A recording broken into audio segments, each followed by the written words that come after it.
everybody, welcome to Books with Shasha, and quickly I want to run through the books that I read in the month of August. So I am a fantasy science fiction girly. That's pretty much the categories that I usually love, and my favorite books ever are like somewhere in those categories. But this month and for the end of summer, I wanted to really focus on romance. I wanted to give it its full shot because I've heard so many good things about it. And I want to like romance, but for a long time I just did not care for it. So I read 5 books. I'll go over all 5 of them here. The first one I read was Before I Let Go by Kennedy Ryan. And I want to say that Kennedy Ryan, she definitely is a great writer. This book is well written. And that I definitely have to say that this book is well written. I gave it 3 stars for me. If I can give it at a high level, this is second chance romance. It's about these 2 people who fell in love, they got married, they had kids, and then they got divorced. And then this book pretty much just explores how they navigate life intertwined, because their lives are still intertwined. They have kids, they have a business together, they're grieving, they lost family members or whatnot, and it kind of really explores if they decide to reconnect or not, and like them living their lives as divorced.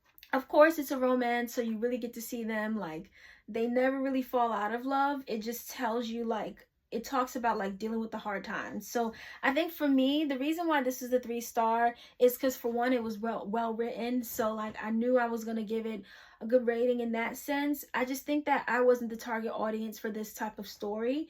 I think that the topics covered, I couldn't fully relate to them. They were deep, but it just wasn't emotions that I have fully experienced myself. The book that I read after that was The 7 Year Slip by Ashley Poston, and I absolutely love this one.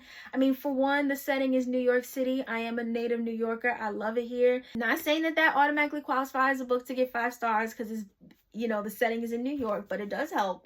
But pretty much this is magical realism. This book is essentially about a woman. She inherited a magical apartment from her aunt. This apartment is magical because when you walk inside of it, you can travel 7 years. So she walks inside of her new apartment, her inherited apartment one day, and she sees somebody there who was renting the apartment 7 years in the past, and they develop a connection. So essentially, this book follows their connection. I feel like my favorite part about this book is I can relate to the grief of losing someone close, and then also I can relate to the characters who are in their mid to late 20s, and it really explores them figuring out what they want to do with their careers and what they want to do with their lives. So one is deciding on going back to school, like one is to, you know, enhance further in her career. She wants to get promoted, she wants to do something totally different. So I really related to the, you know, life being your oyster and like making sure that you are making the most of your time here. I feel like that's what I liked the most about this. I think that their love story was so cute. I loved the nicknames. I couldn't put this down. I think it was a quick read, and 5 stars. I really liked it. 7 Days in June by Tia Williams, and man, did I love this one. This is another one that got 5 stars. For me, it was setting in New York, Brooklyn, New York. Of course, I love that. It's a sort of a second chance romance. So it's about these 2 people.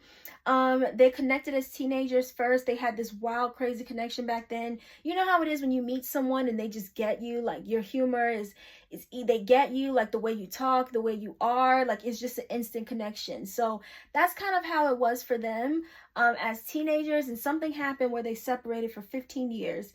And then 15 years later, they both became successful authors, writing about each other. They wrote books about each other from that time that they met as teenagers. They wrote books about each other and became successful authors. So they meet back up in their early 30s as successful authors on the authors panel, and this book pretty much explores their reconnection. So it does time jump from when they were teenagers to now when they're adults. I mean, it talks about their traumas and different things that they went through. I mean, I just was eating this up the entire time. I thought that the connection between them was strong. It was very easy to see that they deeply cared about each other, and that they were just 2 people that, sometimes you meet people and they just change your world, and you can tell that they were like that for each other. I read Part of Your World by Abby Jimenez, and I absolutely loved this one. I loved this one. I love this one so much. So pretty much this is about two people who don't necessarily aren't good for each other on paper, but they just have this connection where they fall in love. It's easy, it's fun, and you know how you're around someone and you can just be yourself. And I think that I love that they were like that with each other, and the banter between the two of them, the things that Alexis and Daniel were saying to each other, it was like, whoa, like, wait a minute. That was like, I loved that. So pretty much there's definitely some classism in here because she comes from like this family of doctors. They like are very prestigious, they have money, and he doesn't quite have the same story. And there's an age difference. I think it's like 9 or 10 years apart, so it's kind of like on paper they don't really fit, but if you were to meet them in person, it's like, well, these two people were made for each other. So I loved how they navigated this. So I gave this a 4 stars. I loved it. I thought it was great. The only reason it didn't get a 5-star out of me, I think it's just because it was, I don't know, nothing was wrong with it. I just think that I didn't get that 5-star feeling like I'm gonna read this again, but I'm still gonna recommend this to people. And the last book I read in August was Just for the Summer by Abby Jimenez. I gave this one a 3 stars because, for one, I don't feel like I was necessarily connected to these two. I think Justin and Emma, their love story to each other, as much as I was connected to Daniel and Alexis.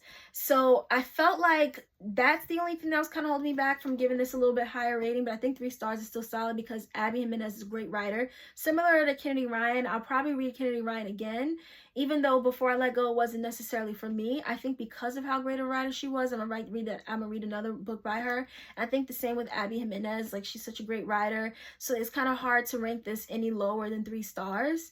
But I do feel like I didn't necessarily connect to Justin and Emma, but I feel like the story between this is basically these two people, like, every time they date someone, the person goes on and finds the love of their life after them. So they decide to date each other to break this curse. And honestly, that curse thing, it was kind of cute, but like, really, there's so much more deeper meanings to what's here in this book, because Emma particularly, she has an avoidant attachment style because of her relationship with her mom. Her mom is very fly by the wind. Her mom is any which way, everywhere. And because of that, because of the abandonment, the neglect that she dealt with her mom, she has an avoidant attachment style. Justin has a more healthy, normal attachment style. So he doesn't deal with what Emma deals with, but essentially something happens with his mom where he has to take guardianship of his younger siblings. So he's meeting Emma around the time that this is happening. So it's kind of like the timing with these two is off, right? One has to heal from past traumas, and then the other pretty much is now becoming low-key a parent because they have to take care of their siblings. So there's so much deeper things covered than the curse. I feel like, oh, the curse of, like, you know, them dating people and then it not working out and then the person going on to find a love of their life. I feel like that was how they met, and it was for surface level. But after that, it was like this got so deep, and I can tell why so many people love this. I can tell why so many people gave it 5 stars. And the same with Before I Let Go. Like, I can tell that so many people gave it 5 stars. I just don't think that it was necessarily like for me, but I felt like I know that this is a good book. It's just I didn't connect. That was all of my reads for this month. Thank you so much for watching.